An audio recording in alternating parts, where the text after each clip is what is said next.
ከስር እንዲለቀቅ ፍርድ ቤት የወሰነለት ጆን ዳንኤል ሊለቀቅ ነው። በዚህ አመት 100 ሚሊዮን ብር ብቻ ነው ፈልገው ሲወጣ የሚመለከታቸው አጀብ የሚያስብሉ ጉዳዮች ሰዎች ካሁኑ በጉጉት እየጠበቁትም ጉዳይ ነው።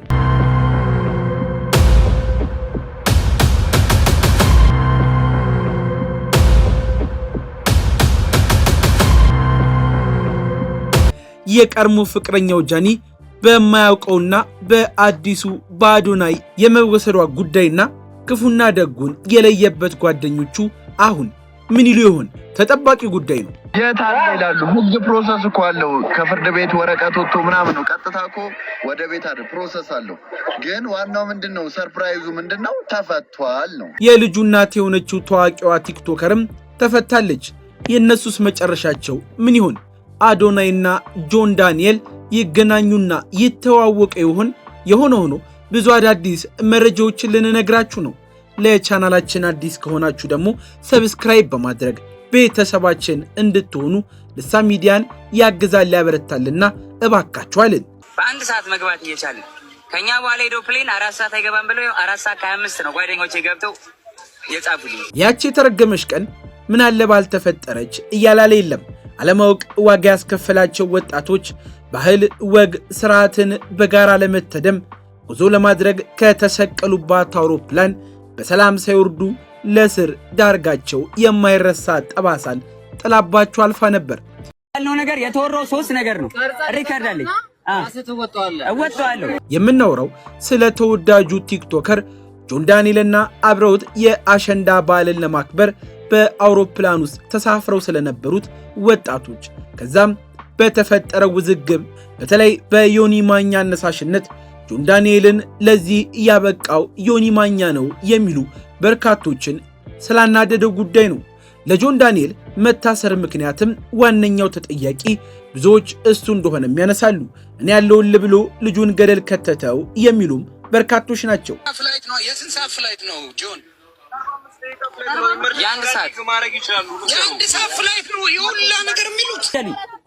ገደሉ ገደለኝ ወንድ ልጅ ነኝ ገደለኝ እወጣለሁ ገደለኝ። አንድ ዝም በሉ አንድ ደማመጥ አሁን ነው የመጣው አይደል? ኤቭሪቲንግ ሪከርድ ጋይስ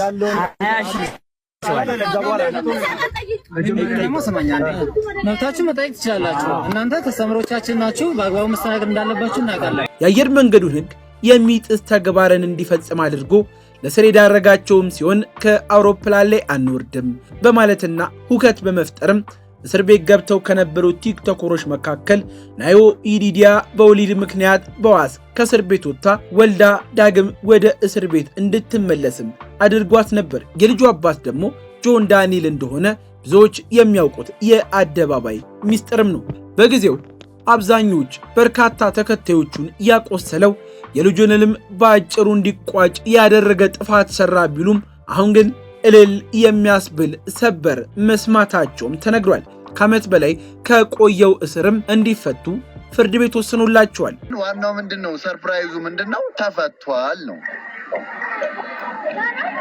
የታላውን አጠገባችሁ ወዲያው ቁጥጥ አይደለም የሚለው እና ብሩክ ኒውስ ነው እኮ እንትን ሰርተዋል። ጋይስ ቪዲዮ ሰርተዋል አላያችሁ? አዎ ኖ ሞር እንትን ዘ ኪንግ ኢዝ ባክ ይላሉ። አራራፉ እያልኳቸው ከዚህ ጉዳይ ጋር ግን ሰዎች እያራገባቸው ያሉት ሐሳቦች ከጃኒና ከአዶናይ አልፎም በዚህ በጨለማ ጊዜው ፊታቸውን ያዞሩበትን ሰዎችን በማነሳሳት ላይም ተጠምደዋል። ጃኒ ከማን ነው? ከጆን ዳንኤል ጋር ክትቀጣ አርገሽ ታውቂያለሽ? አታውቂ? እኔ ቨርጂን ነኝ። እስቲ ከጃኒ ጋር ያለ የፍቅር ህይወት እንዴት ነው? አፋጣጠች ያምለሰት ከጃኒ ጋር በጣም ብዙ ሰው ማወቅ የሚፈልገው ጥያቄ ነው። ጃኒ አሪፍ ሰው ነች በጣም። ጆን ዳንኤል መቼም የብዙዎች አሁን ላይ አሉ የሚባሉ ቲክቶከሮች አባት መንገድ ጠራጊ እንደሆነ በራሳቸው አፍ ሲገለጽ ሳትሰሙ አትቀሩም። እያለ ካልሆነ ከሌለ የለህም የሚለው ዘፈንም እሱ ታስሮ ለነበረበት አጋጣሚ ጥሩ ወካይ ሙዚቃ ሆኖ ብዙዎች በችግሩ ሰዓት እምጤግቦ ሰምጥ ሳይታወቅ ጠፍቷል፣ ያስተዛዝበናል ያሉ ሌሎች ጓደኞቹ አሁን በደስታ ፈንጥዟልም እየተባለ ነው። ጌታ ምስክር በጠዋት 15 ቀን ይቆያል ያሉት ናሜ ጠዋት ነው 40 ምንጭ የምንሄደው ታውቃለህ። የቲክቶክ አልጎሪዝም በተለወጠበት በዚህ ሰዓት ዳግም ጆን ዳንኤል ወደ ቲክቶኩ ዓለም ይመለሳል ወይንስ ራሱን ያገላል? ይሄኛውም ተጠባቂው የጆን ዳንኤል ጉዳይ ነው። ብዙዎች አሁን አዶናይ ሊረሳ ነው እያሉ ቢገኙም ነገሩ ግን ከመቼውም ጊዜ በበለጠ እንዴት ይቀጥላል የሚለው አጓጊ ጉዳይ ሆኗል። የሆነ ሆኖ አሁን ከአየር መንገድ ደህንነት ጋር ተያይዞ በወንጀል የተከሰሱት እነ ዮሐንስ ዳንኤል ጆን ዳንኤል ከስር እንዲፈቱ ትዕዛዝ መሰጠቱ የተሰማ ሲሆን ነገሮች እንዳስቀምጣቸው እንደማያገኛቸው ብዙዎች እየገለጹ ነው። የፌዴራሉ ከፍተኛ ፍርድ ቤትም ልዩ ልዩ ከባድ ወንጀል ችሎት ከኢትዮጵያ አየር መንገድ ደህንነት ጋር ተያይዞ በወንጀል የከሰሳቸውን እነ ጆን ዳንኤልን በስርዓት እንዲቀጡ ወስኖ የታሰሩበት ጊዜ በቂ ስለሆነ ግን ከስር እንዲፈቱ ትዕዛዝን ሰጥቶላቸዋል።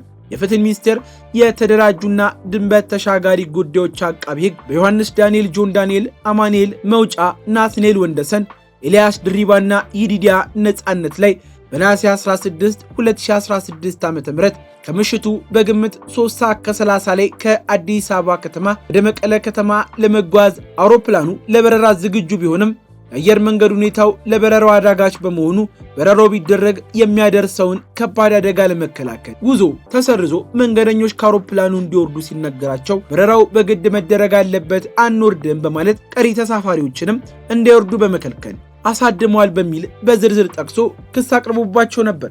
የተፈረደባቸው ጊዜ የቆይቱን ያህል ስለሸፈነ በነፃ እንዲለቀቁ አሁን ውሳኔ ወስኖላቸዋል።